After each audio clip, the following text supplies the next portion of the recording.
कहते हैं कि कोई देश अपनी भूमि से नहीं बल्कि अपने सपूतों के द्वारा उसका गौरव बढ़ाए जाने के लिए निभाई गई भूमिका से महान होता है। अगर हम इस कथन की कसौटी में बाबा साहेब के समूचे व्यक्तित्व को जांचे परखे तो इसका मर्म बड़ी आसानी से समझा जा सकता है कि स्वतंत्र भारत के भविष्य की रचना के लिए बाबा साहब ने क्या अतुलनीय योगदान दिया, जिसकी वजह से इतिहास में उन्हें अद्वितीय स्थान प्राप्त हुआ है। दोस्तों, भारतीय समाज की ऐसी एक भी इकाई नहीं है जो कि बाबा साहब के ऋण से मुक्त हो। संसदीय लोकतंत्र, वयस्क मताधिकार, बीमा और बैंक का सामाजिक स्वरूप, जल प्रबंधन की नीति, कौशल विकास, शिक्षा नीति, कृषि भूमि पर किसानों का अधिकार जैसे अनेक ऐसे मुद्दे हैं जिन पर बाबा साहब ने न केवल उनके मूल में जाकर विचार किया बल्कि उसका एक सटीक और व्यवहारिक समाधान भी प्रस्तुत किया। आधुनिक भारत के निर्माण में भूमिका को समझने के लिए हम मूलतः 5 बिंदुओं पर फोकस कर सकते हैं। पहला, गतिशील संविधान। दोस्तों, भारत का संविधान पूरी दुनिया में अपने सामर्थ्य और गतिशीलता के लिए जाना जाता है, जिसमें न केवल समकालीन दुनिया की श्रेष्ठ शासन प्रणालियां हैं बल्कि प्राचीन भारत की गणतांत्रिक परंपराओं को भी डिबेट, डिस्कशन और डिस्कोर्स के बाद में अंगीकार किया गया। 295 से भी अधिक असाधारण प्रतिभा के धनी कॉन्स्टिट्यूएंट असेंबली के सदस्यों के बीच में सुंदर समन्वय स्थापित करना,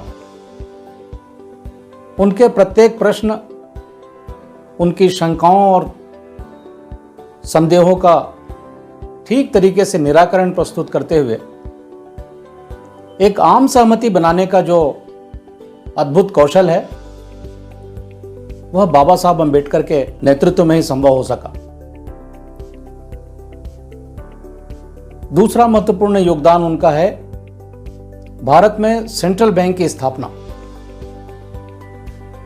हिल्टन यंग कमीशन 1926 में भारत के दौरे पर आया और उस समय उन्होंने श्रेष्ठ अर्थशास्त्रियों से संपर्क किया।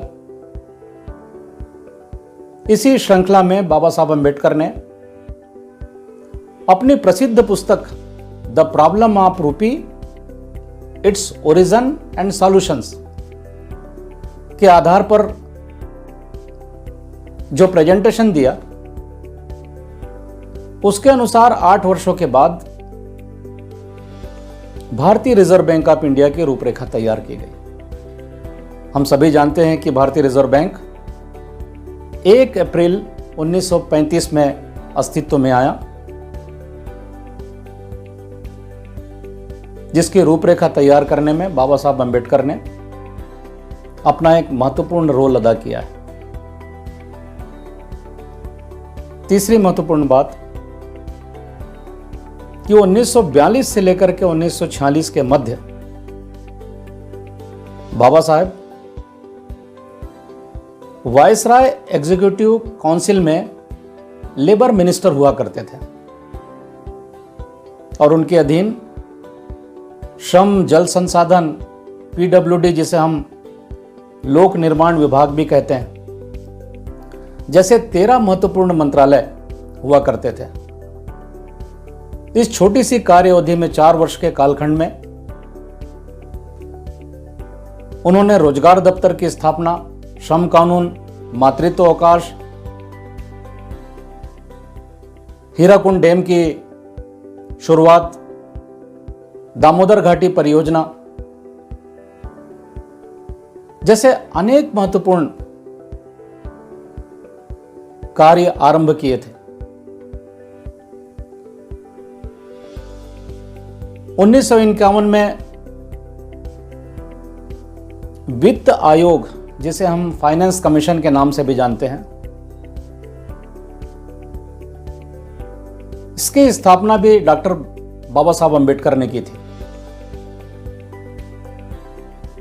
हम सभी लोग जानते हैं कि डॉक्टर बाबा साहब अम्बेडकर ऐसे पहले भारतीय थे जिन्होंने विदेश में जाकर पीएचडी और डॉक्टर ऑफ साइंस की उपाधि अर्थशास्त्र में प्राप्त की थी।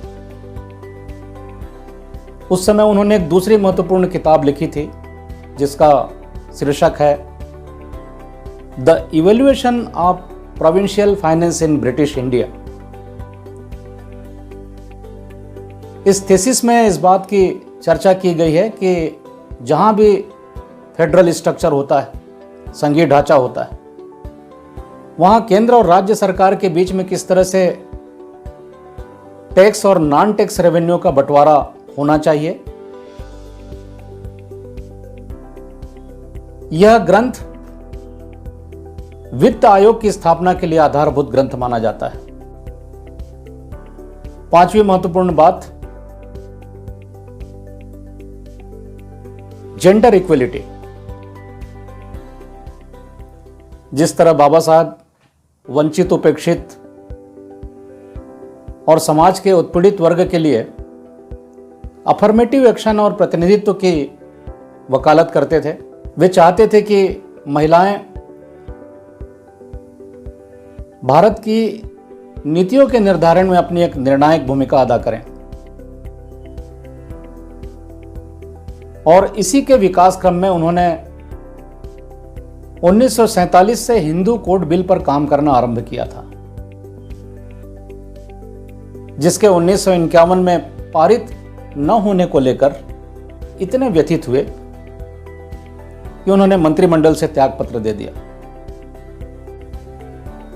उनके जीवन में जहां एक तरफ अपमान, तिरस्कार, उपेक्षा और कठिनाइयों का अंबार है, वहीं दूसरी तरफ इन प्रतिकूलताओं से लड़ करके अपने लिए विकास और तरक्की का मार्ग बनाने का हौसला भी अपार है। उनके इस हौसले को नमन करने के लिए मुझे एक कवि की चंद पंक्तियां याद आती है जो एक कहती हैं कि खड़ा हिमालय बता रहा है, डरो ना आंधी पानी में, खड़े रहो तुम अविचल होकर सब संकट तूफानी में, अटल रहा जो अपने पथ पर लाख मुसीबत आने में, मिली सफलता जग में उसको जीकर राह दिखाने में। शिक्षित बनो, संगठित रहो और संघर्ष करो कि जो त्रिवेणी बाबा साहब ने हमें दी है, जिसका अनुसरण करते हुए हम अपने जीवन को